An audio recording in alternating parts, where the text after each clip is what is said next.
The incursion and bombardment of Gaza is not about destroying Hamas. It is not about stopping rocket fire into Israel. It is not about achieving peace. The Israeli decision to rain death and destruction on Gaza, to use lethal weapons of the modern battlefield on a largely defenseless civilian population, is the final phase in the decades-long campaign to ethnically cleanse Palestinians.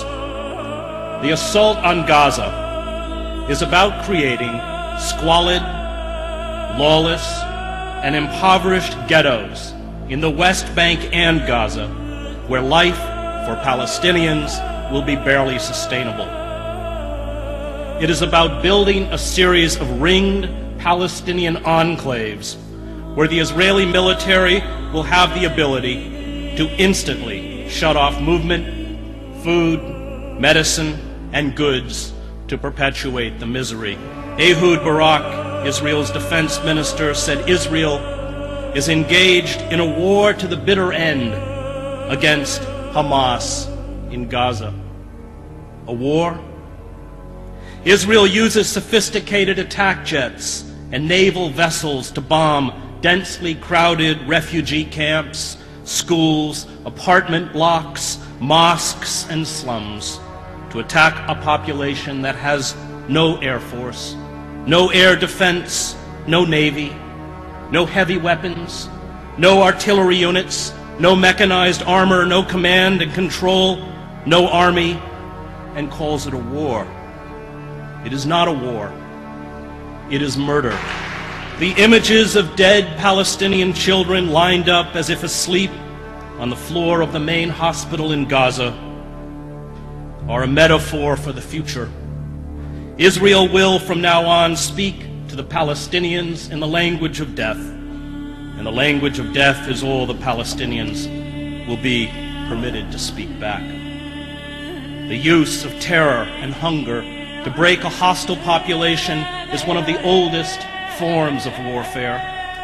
Those who orchestrate such sieges do not grasp the terrible rage born of long humiliation, indiscriminate violence, and abuse. A father or a mother whose child dies because of a lack of vaccines or proper medical care does not forget. A boy whose ill grandmother dies while being detained at an Israeli checkpoint does not forget. Families who carry the broken bodies of their children to hospitals do not forget. All who endure humiliation, abuse, and the murder of those they love do not forget. This rage becomes a virus within those who eventually stumble out into the daylight. The public debate about the Gaza attack engages in the absurd pretense that it is Israel, not the Palestinians, whose security and dignity is being threatened.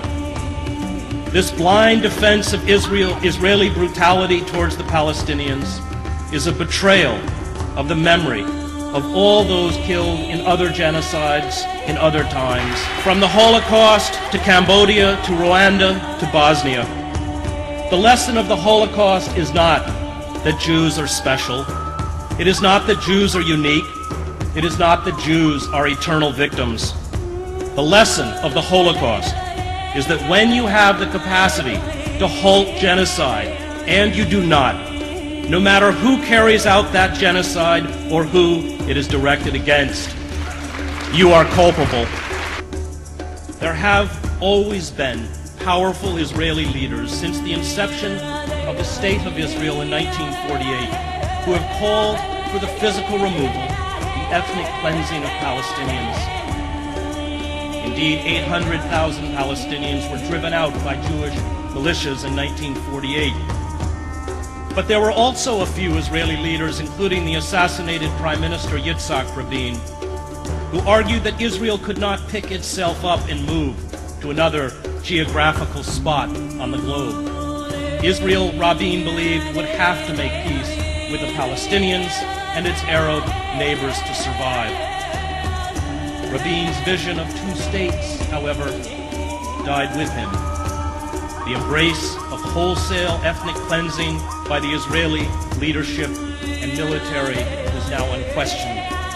This cleansing, for this is the intent of the campaign in Gaza, means Palestinians' right to exist was effectively canceled 61 years ago with the establishment of the Israeli state.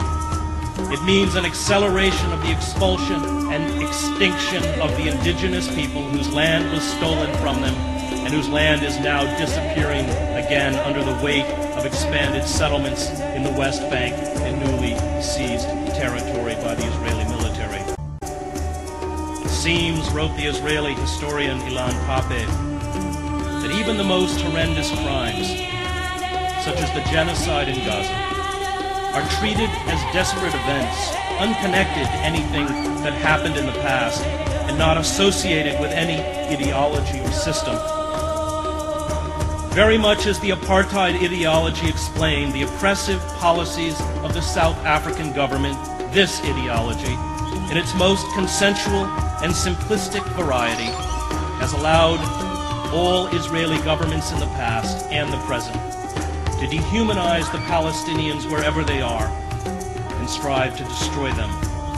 The means altered from period to period, from location to location, as did the narrative covering up these atrocities. But there is, in his words, a clear pattern of genocide.